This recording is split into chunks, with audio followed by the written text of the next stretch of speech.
کیا قبر میں شہداء سے سوال پوچھے جائیں گے؟ جی، قبر کے اندر شہداء سے سوال پوچھے جائیں گے۔ قبر میں منکر نکیر نے جو سوال کرنے ہیں وہ شہداء سے بھی پوچھے جائیں گے۔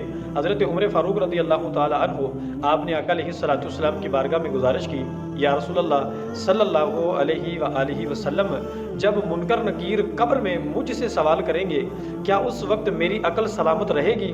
تو حضور صلی اللہ علیہ وآلہ وسلم نے ارشاد فرمایا، جی آپ کی عقل اس وقت سلامت رہے گی۔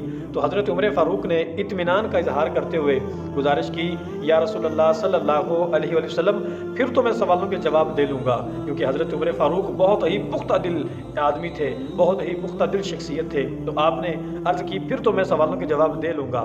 تو منکر نکیر نے جو سوال کرنے ہیں وہ سوال صحابہ کرام سے جب پوچھے جا رہے ہیں تو پھر جو شہداء ہیں ان سے بھی پوچھے جائیں گے، جبکہ صحابہ کا رتبہ بلند ہے اور جو شہداء ہیں وہ ان کا رتبہ کم ہے، لیکن سوال جو ہیں یہ ہوں گے۔ تو یہ سوال ایسے نہیں ہوں گے کہ وہ امتحان میں ناکام ہو جائیں گے تو ان کو سزا ہوگی، ایسا نہیں ہے۔ شہداء سے، صحابہ کرام سے، تابعین سے، تبع تابعین سے، ان سے جو سوالات ہوں گے وہ ایک فارمیلٹی پوری کرنے کے لیے ہوں گے۔ ان کا مقصد یہ نہیں ہوگا کہ یہ اس میں ناکام ہو جائیں گے، بلکہ یہ بآسانی ان کا جواب دے کر یہ جنت کے حقدار بن جائیں گے۔